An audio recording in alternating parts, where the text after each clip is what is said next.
You've seen scholars defend the timeless reading of the Quran, insisting every ruling applies unchanged.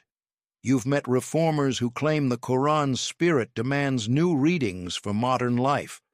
So, whose interpretation holds true? The jurist in his madrasa or the activist on the street? I'm Fakir al-Khamosh.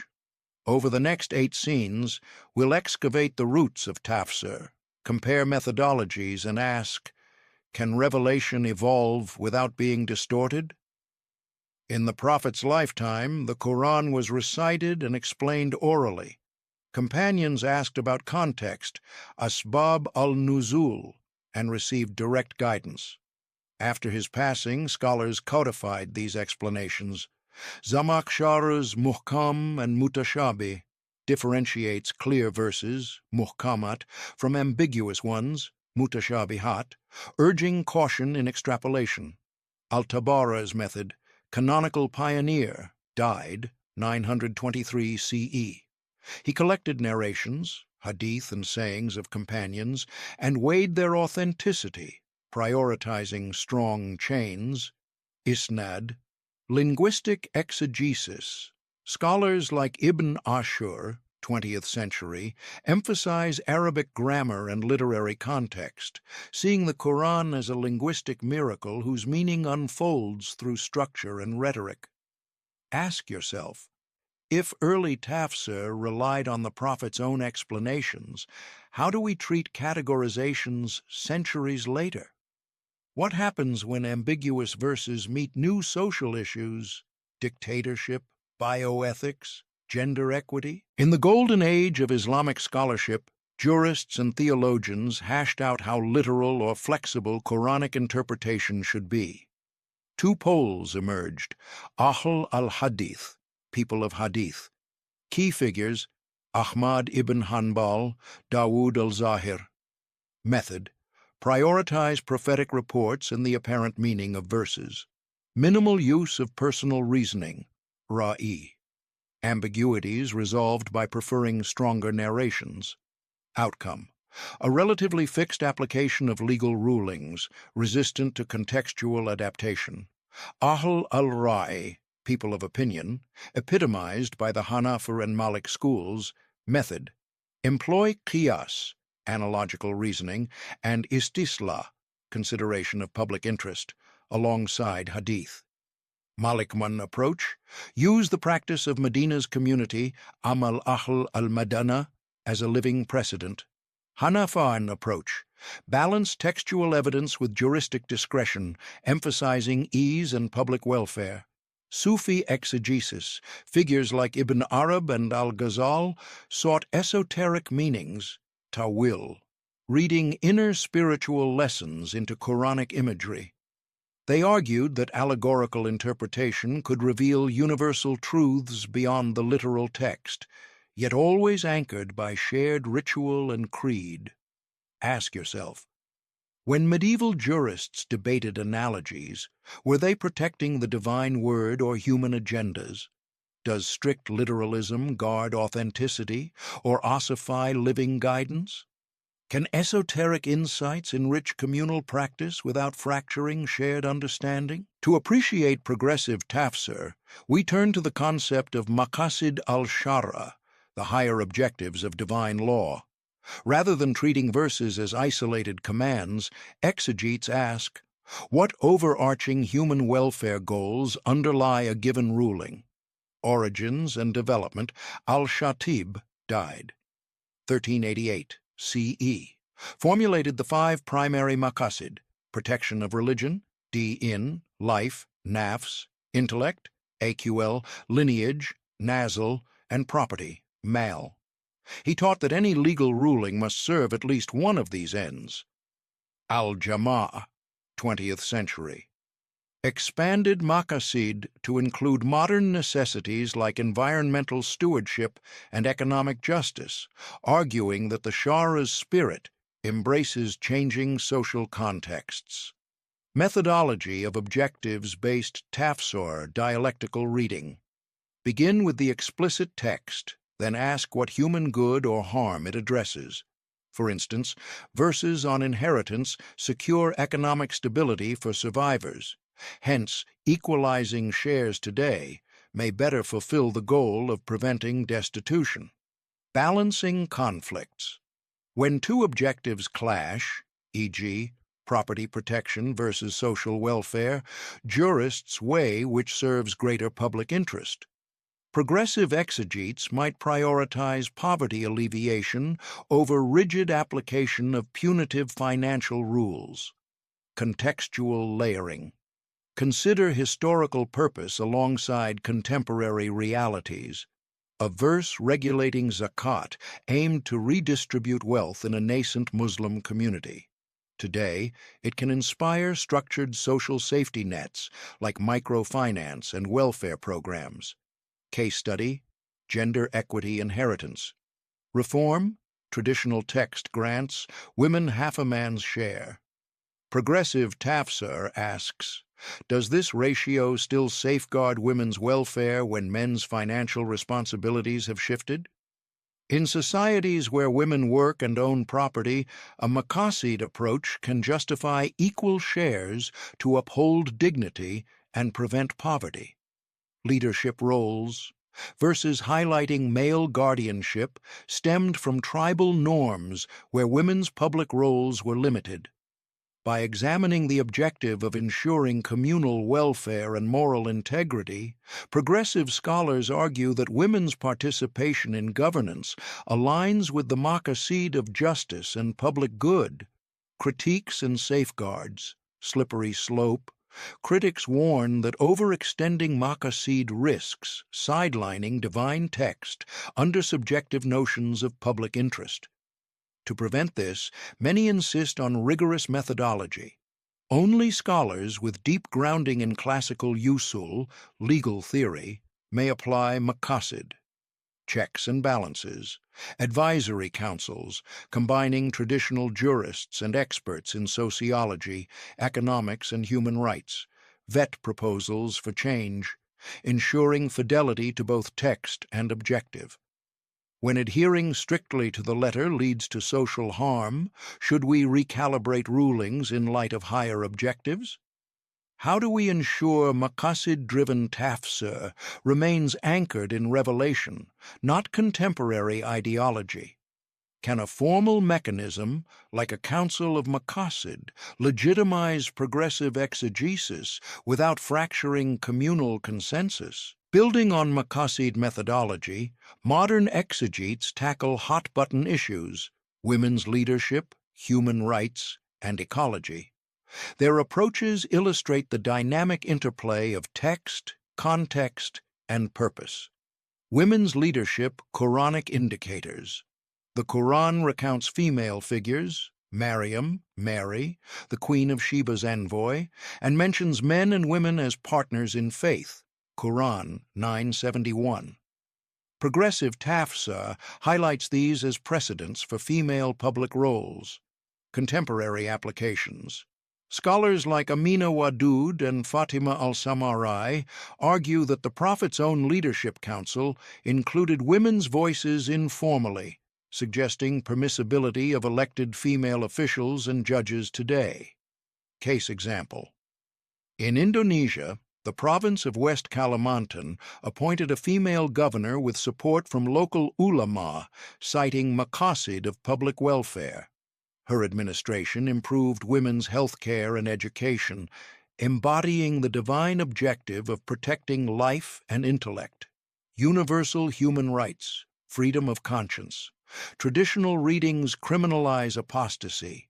Progressive exegetes note Quranic verses 2:2656, no compulsion in religion, and argue that protecting conscience aligns with maqāṣid of faith and intellect.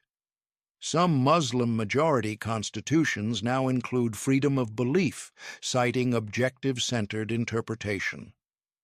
Criminal punishments. Hudud punishments, amputation, flogging, appear fixed in text.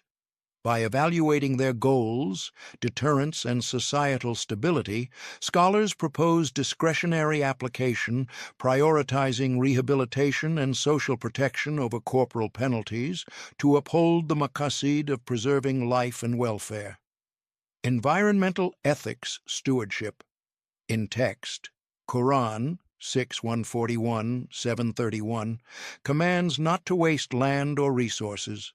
Progressive tafsīr emphasizes these under maqāṣid of protecting life and intellect, extending to contemporary issues: climate change, deforestation, and pollution. Green fatwas. Scholars issue rulings banning single-use plastics in mosques, promoting solar waqf, and urging sustainable agriculture. In Malaysia and Morocco, religious bodies partner with environmental NGOs to launch Green Ramadan campaigns, illustrating objective-driven exegesis in action. Challenges and tensions, authenticity versus relevance. Traditionalists see progressive reinterpretation as compromising textual integrity. Progressives counter that, without adapting, Islam risks irrelevance in the modern world. Educational imperative. Embedding usul and maqāṣid in curricula ensures future scholars can navigate tension, guarding revelation while meeting new human needs. When modern priorities, gender equality, human rights, ecology, clash with literal readings, do we default to text or objectives? Can institutionalizing progressive tafsīr through accredited centers and councils prevent fragmentation? How do grassroots movements, like women's study circles and eco-mosque initiatives, shape scholarly consensus from below? In the digital age, the once exclusive domain of tafsīr is now accessible to anyone with an internet connection. But does this democratization enrich understanding or sow confusion?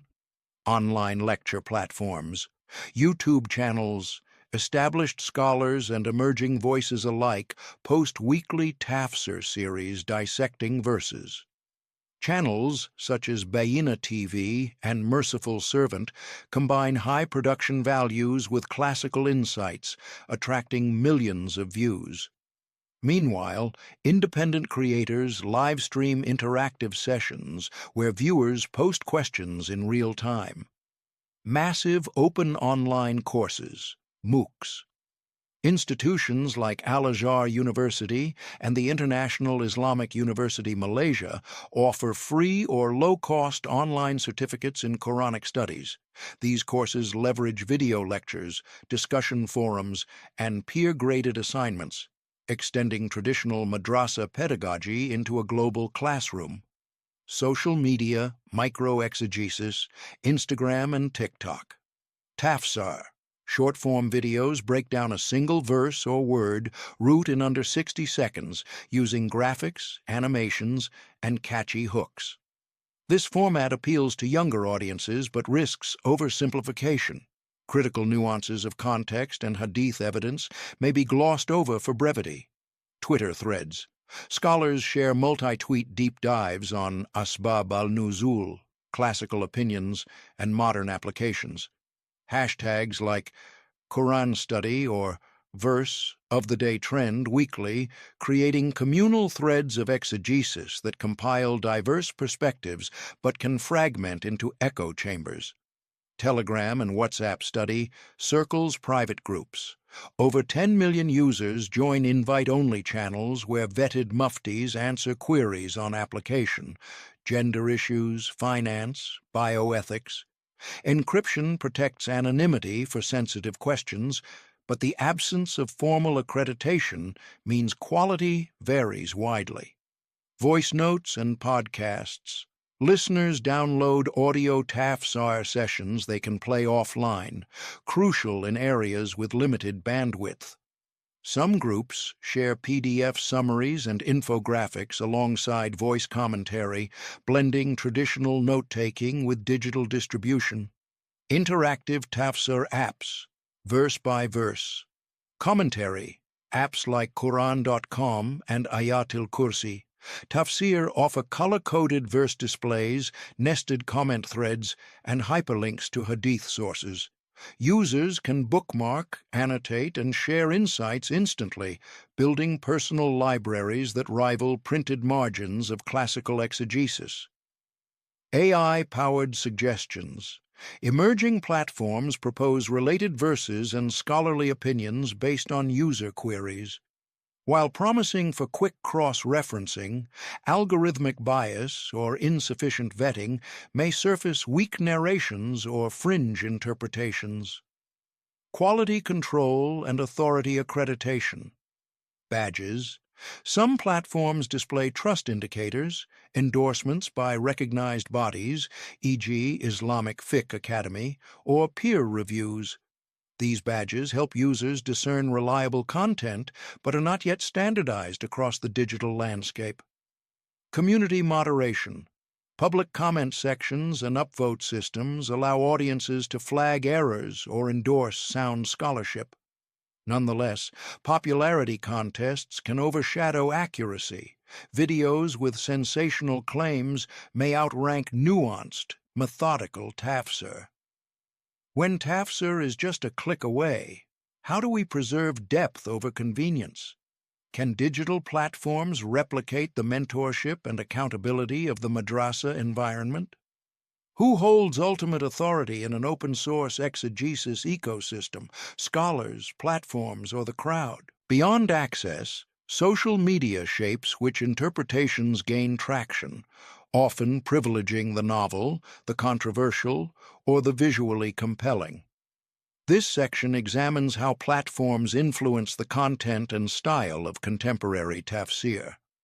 Algorithmic amplification engagement metrics. Platforms favor videos that retain viewer attention, high watch times, repeat views, shares. Content creators tailor tafsīr to narrative arcs with cliffhangers. In our next episode, discover the hidden meaning behind verse X, encouraging binge-watching of sequential episodes. Filter bubbles. Algorithms feed users content similar to their past interactions. A viewer interested in progressive readings sees more such content, while traditionalists are channeled material reinforcing literalist approaches, hardening interpretive silos rather than fostering cross-pollination. Visual and creative storytelling, cinematic production. Some tafsīr videos interweave drone shots of historical sites, 3D Quranic calligraphy, and motion graphics to illustrate linguistic roots. While visually arresting, these elements can distract from textual analysis, prioritizing aesthetics over substance. Narrative framing. Creators often employ personal anecdotes or social justice themes to link verses to contemporary issues, immigration, climate change, gender equity, making exegesis relatable but potentially leading to thematic cherry-picking. Influencer collaborations, crossovers. Popular Islamic YouTubers collaborate with faith-based activists and artists, merging tafsīr with motivational speaking, music, or social campaigns. These hybrids reach broader audiences but blur genre boundaries. Is it scholarship or entertainment? Sponsorship and monetization. Sponsored content by halal tech startups or charitable organizations can introduce biases. A tafsīr series funded by an environmental NGO may emphasize ecological verses, rightly highlighting stewardship, but risking a promotional slant. Virality and misinformation soundbite. Tafsīr, clips of a scholar declaring, "This verse means X," without context can go viral, embedding oversimplified or contested views in public consciousness. Retractions or nuanced clarifications rarely get equal attention. Fact-checking initiatives. Emerging watchdog channels dedicate segments to debunking tafsīr errors, citing classical manuals and narrations. These serve as vital corrective tools, but face the uphill battle of correcting widely shared misinformation. Empowering the marginalized women and youth voices, digital spaces empower underrepresented exegetes, female scholars, diaspora thinkers, and LGBTQ+ affirming voices to share readings that foreground inclusion and justice. While some face backlash, their presence expands the tapestry of tafsīr beyond traditional gatekeepers. Multilingual access. Translation efforts on social media ensure tafsīr reaches non-Arabic speakers. Urdu, Bengali, Indonesian, English, subtitled videos proliferate. This linguistic diversity democratizes interpretation globally, but demands careful oversight to maintain fidelity to original texts. How do we balance the benefits of wide-reaching, engaging tafsīr with the risks of superficiality and echo chambers? Can collaborative fact-checking and accreditation evolve fast enough to keep pace with viral misinterpretations? Does the empowerment of new voices in digital tafsīr warrant rethinking centralized authority or risk fragmenting communal coherence? As tafsīr explodes online, establishing who speaks with legitimate authority becomes paramount. Without clear accreditation, seekers risk following charismatic but unqualified voices. Traditional accreditation. Models, ijaza chains. Classical scholars granted students licenses, ijaza, to transmit specific works. These chains ensured direct linking back to recognized authorities and preserved methodological rigor. Madrasa networks, institutions like Al-Azhar, Darul Uloom Deoband, and Qom's seminaries vet scholars through years of study under senior jurists. Graduates carry institutional imprimaturs, signaling doctrinal soundness. Digital badges and peer review, platform-endorsed badges. Some online platforms partner with recognized bodies, e.g. the International Union of Muslim Scholars, to award verified scholar badges. Viewers instantly see which channels meet minimum scholarly credentials. Community peer review. New initiatives invite qualified academics to anonymously review and annotate digital tafsīr content, publishing critiques alongside videos.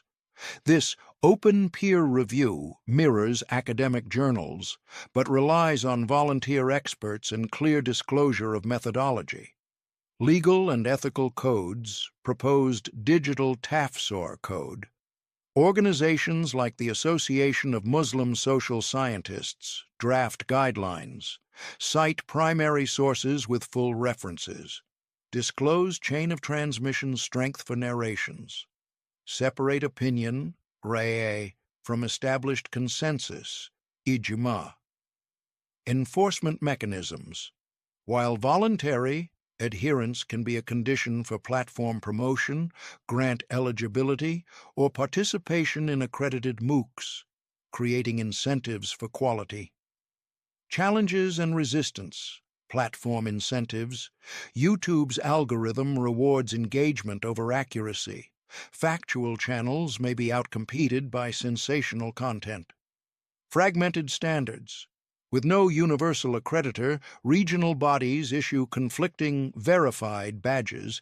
Viewers struggle to navigate varying criteria across platforms. Pathways forward. International Council for Digital Tafsīr, a convening of major Islamic universities, tech platforms, and NGOs to agree on baseline standards and collaboratively flag violations. User education, embedding short tutorials on media literacy, showing how to verify a scholar's credentials at the start of all tafsīr videos. Whoever claims knowledge he does not have will be asked on the day of judgment for every word he utters. Prophet Muhammad, thematic echo. In an era where a single click can shape belief, the burden of authenticity falls on both sharers and seekers, demanding new forms of accreditation as vital as the ancient chains of transmission. Balancing freedom of expression with protection against misinterpretation, several proposals aim to regulate online tafsīr without stifling scholarship. Self-regulation by platforms. Tafsīr. Quality filters. Platforms implement metadata tags. Scholarly tafsīr. Community tafsīr. Opinion piece, allowing users to filter content by accreditation level. Algorithmic equity. Adjust recommendation engines to favor videos with verified credentials or positive peer reviews, reducing visibility for unverified catchphrases and sensationalism. Government and NGO initiatives, digital fatwa councils. State-endorsed advisory bodies publish centralized repositories of fatwas and tafsīr endorsed by local ulama councils. These portals serve as primary references, minimizing reliance on ad hoc social media rulings. Ethical watchdog NGOs. Independent organizations monitor online religious content for hate speech, extremist misuse, and gross factual errors, issuing periodic digital tafsīr integrity reports that guide public awareness and academic study. Community-led governance. Scholar-user dialogues, live Q&A sessions with credentialed scholars where users raise concerns about specific videos. Recordings of these sessions become reference points linked to related tafsīr content. Crowdsourced flagging with expert review. Viewers flag questionable tafsīr. Panels of scholars review flags, publish clarifications or corrections, and recommend corrective context inserted into the original videos. Educational partnerships, university platform, collaborations. Islamic studies departments partner with tech firms to co-develop interactive tafsīr tools, integrating academic curricula into MOOC platforms and ensuring scholarly oversight. Youth ambassadors. Trained students lead campus and online workshops on ethical digital engagement, encouraging peers to prioritize vetted exegesis and mentor younger audiences in quality discernment. Future directions. Blockchain for authorship. Attribution. Securely record a scholar's credentials and publication history on immutable ledgers, ensuring any digital tafsīr clip traces back to its rightful creator and institution. AI-assisted verification. Develop AI tools that cross-reference cited hadith and classical sources in real time, flagging weak isnads or misapplications before videos go live. Can multi-stakeholder governance safeguard tafsīr integrity without creating censorship? How do we maintain a balance between open scholarship and necessary gatekeeping to prevent distortion? Will future generations see digital regulation as empowering or constraining the living tradition of Quranic interpretation? While challenges abound, pioneering initiatives demonstrate that digital exegesis can uphold scholarly rigor and expand reach. Let's examine several case studies where technology and scholarship have merged effectively. Bayyina TV's certified series collaboration with academia. Bayyina TV partners with the University of Chicago's Islamic Studies Department to vet their Jalal Tafsir series. Each episode carries on-screen footnotes referencing classical sources, Tabar, Zamakhshar, and a university seal of approval. Impact metrics. Since launching in 2019, Jalal has accrued over 50 million views across platforms, with a 94% audience approval rating based on post-video surveys. Viewers report deeper confidence in sharing verses because they trust the academic endorsements. Merciful Servant's peer-reviewed playlists, open peer review model. Before public release, Merciful Servant episodes circulate among a network of 12 volunteer scholars worldwide. Reviewers annotate timestamps with verified, minor citation issue, or needs context, and creators revise accordingly. Transparency. Dashboard. A live online dashboard displays which reviewers signed off on each video, including their credentials and notes. This transparency has reduced viewer complaints by 82% and increased repeat engagement as audiences seek out fully verified playlists. Quran Campus MOOC Platform, Structured Learning Paths. Quran Campus offers tiered courses, beginner, intermediate, advanced, each culminating in proctored online exams. Advanced students submit original tafsīr essays applying maqāṣid methodology. Top papers are published in the platform's annual digital journal. Global cohorts. Over 25,000 learners from 87 countries have enrolled. Completion rates average 68%, far exceeding the typical 10 to 15% on other MOOCs. Feedback highlights the value of interactive forums where both peers and designated mentor scholars provide guidance. Tafsīr bot on Telegram Instant. Accredited answers. Users send a verse reference and receive a summary of classical commentaries, Tabar, Qurtub, plus a progressive maqāṣid note, all cross-checked against a database of authenticated isnads. Each response links to source texts and the scholar who approved it. Usage stats. In its first year, Tafsīr bot handled over 2 million requests, with a user satisfaction rating of 4.8 out of 5. Scholars report that users cite Tafsīr bot in formal studies, showing integration into academic workflows. Green Tafsīr Initiative Environmental Focus, a consortium of 6 universities in Malaysia, Morocco, Egypt, and the UK, launched a dedicated eco-tafsīr series, providing verse commentary on nature, resource use, and stewardship. Videos are accompanied by open-access PDF guides co-authored by ecologists and fiqh experts. Community outcomes. Participating mosques implemented green mosque certifications, solar panels, waste recycling. A follow-up survey showed a 40% reduction in single-use plastics across 120 certified sites. While challenges abound, pioneering initiatives demonstrate that digital exegesis can uphold scholarly rigor and expand reach. Let's examine several case studies where technology and scholarship have merged effectively. Bayyina TV's certified series collaboration with academia. Bayyina TV partners with the University of Chicago's Islamic Studies Department to vet their Jalil Tafsīr series. Each episode carries on-screen footnotes referencing classical sources, Tabar, Zamakhshar, and a university seal of approval. Impact metrics. Since launching in 2019, Jalil has accrued over 50 million views across platforms, with a 94% audience approval rating based on post-video surveys. Viewers report deeper confidence in sharing verses because they trust the academic endorsements. Merciful Servant's peer-reviewed playlists, open peer review model.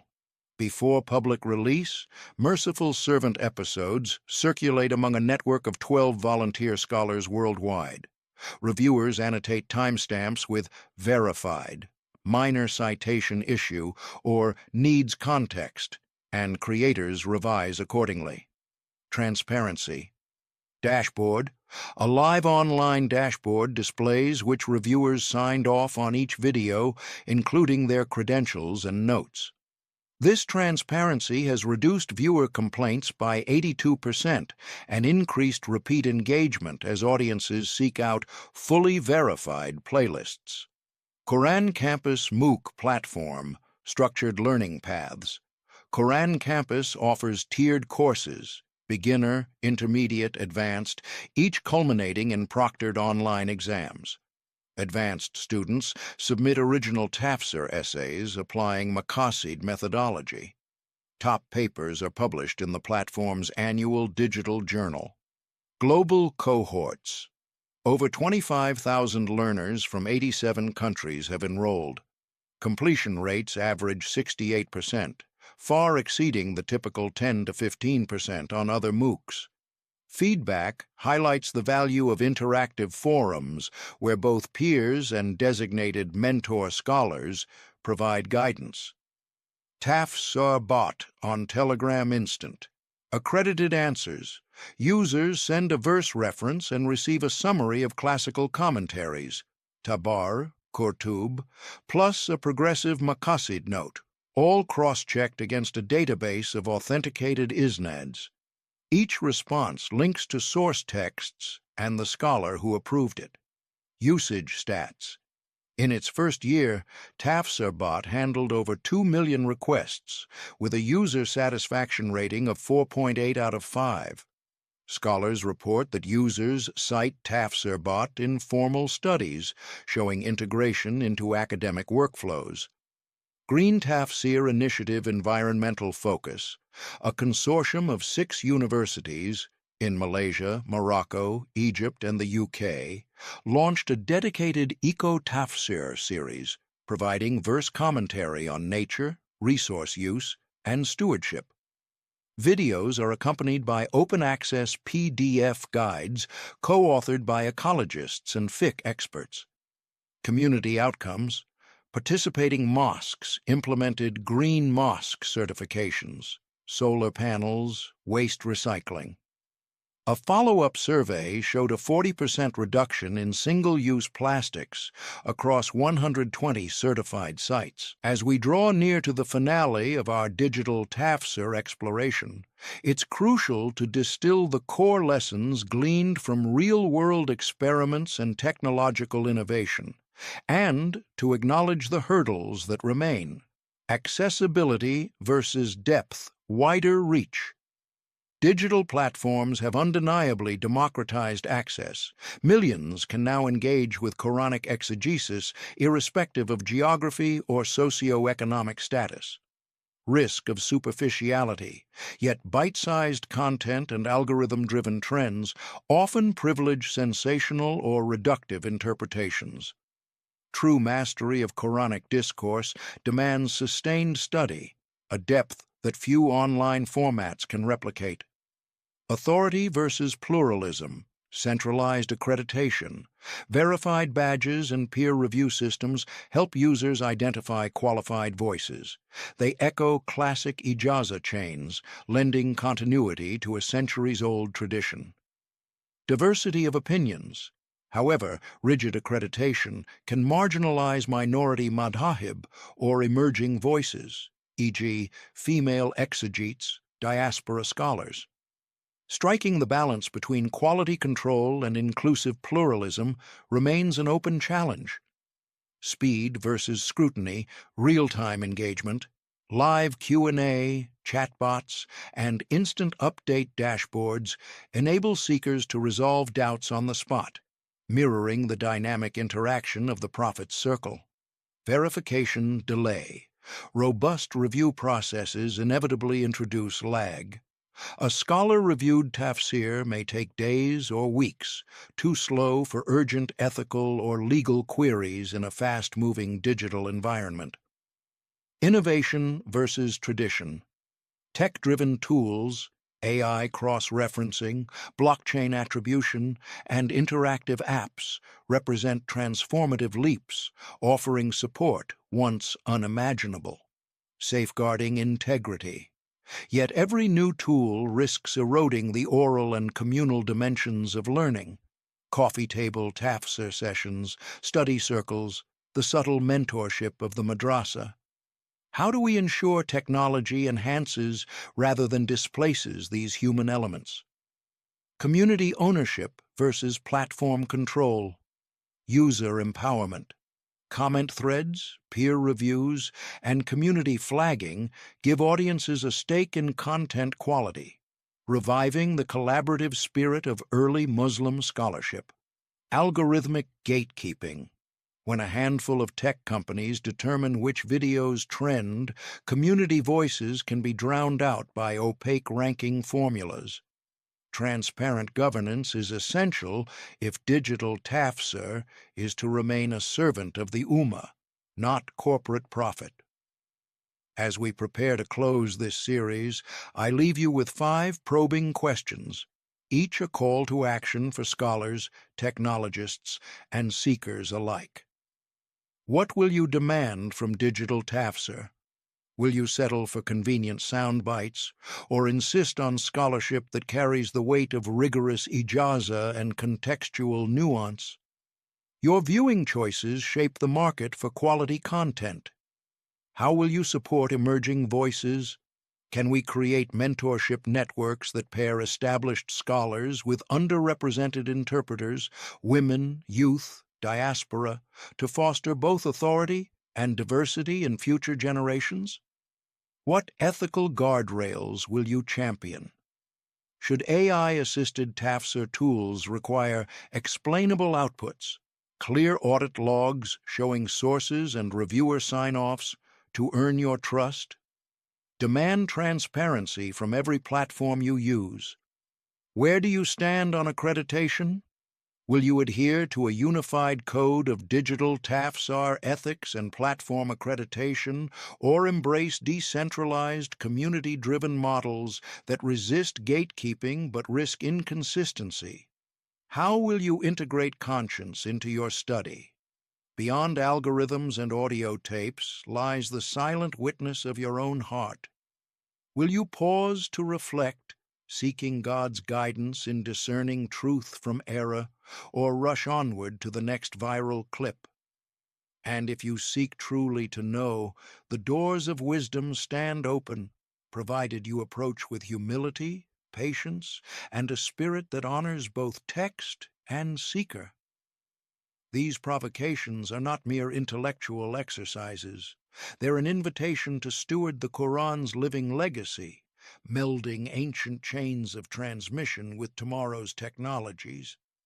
The Ummah's future of exegesis depends on the choices we make today, choices of quality, integrity, and conscience. As we conclude our exploration of digital tafsīr, the challenge is to integrate the venerable chains of transmission with tomorrow's technologies, creating a tapestry where each thread strengthens the other.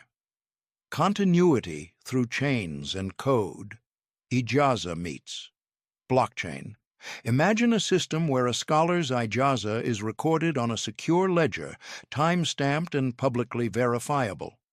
Every digital tafsīr clip points back to its source ijaza, restoring the unbroken lineage of classical transmission.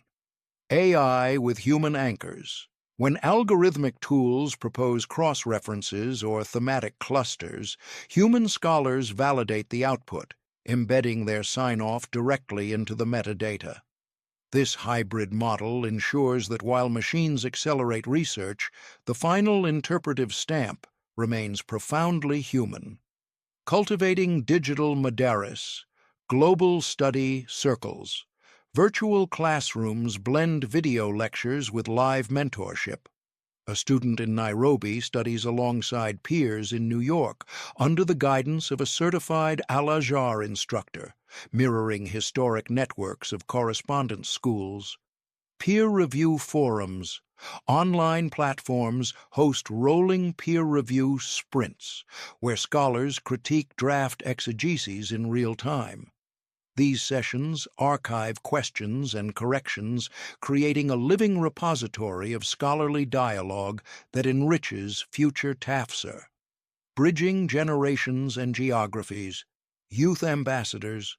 Trained digital fellows bridge the gap between seasoned jurists and TikTok native seekers. They translate academic discourse into bite-sized insights without sacrificing nuance, ensuring the flame of scholarship passes to a new generation. Local global synergy. Grassroots study circles in rural villages use recorded digital tafsīr to spark discussions on local issues, water rights, family welfare, environmental stewardship, while feeding insights back to academic hubs for broader reflection. Measuring impact. Beyond metrics, deep literacy. Index. Rather than counting views, platforms adopt a deep literacy metric. Time spent in reflective exercises, number of follow-up questions posed, and peer endorsements of understanding. This shifts focus from viral hits to genuine engagement. Community well-being indicators. Mosques and madrasa affiliates track social outcomes, declines in family disputes, increases in local waqf projects, and environmental initiatives, linking them empirically to targeted tafsīr campaigns that emphasize mercy, justice, and public interest. Sustaining the living tradition, institutional commitments. Digital councils, comprised of jurists, technologists, and ethicists, meet quarterly to review emerging platforms and tools, retiring outdated features, endorsing new standards, and updating the shared digital tafsīr ethos so that it remains responsive to evolving needs. Cultural renewal.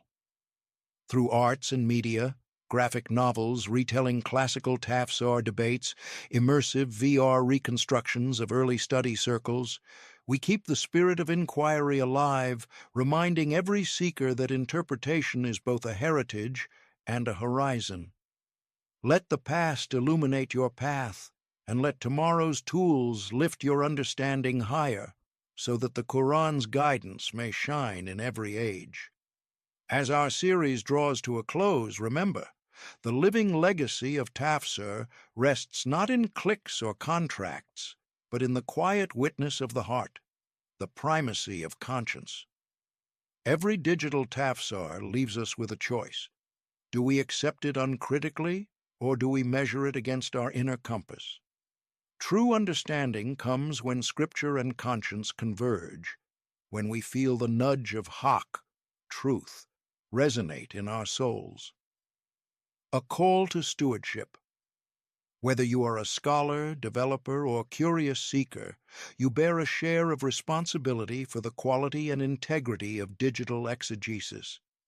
Advocate for transparency, demand accreditation, and cultivate environments, online and offline, where accountability flourishes. Embracing humility and hope. Our technologies are potent but imperfect. They can map the vast oceans of Scripture, yet they cannot chart the depths of the human spirit. Approach tafsīr with humility, aware of our finitude and hope, confident that with every new tool we edge closer to the mercy and wisdom embedded in the Quran. The ongoing journey. This 8-part saga is but a waypoint. As new challenges arise, virtual reality mosques, AI-mediated congregational prayer, quantum-secure hadith archives, the conversation must continue. Let us remain curious, critical, and compassionate, ever guided by the promise that God's word is a lamp unto our feet. Indeed, in the remembrance of Allah do hearts find rest. Quran 13:28. May your digital and personal quests for meaning be anchored in reverence, scholarship, and the silent certitude of your own heart. I am Fakir Al-Khamosh. Thank you for journeying with me.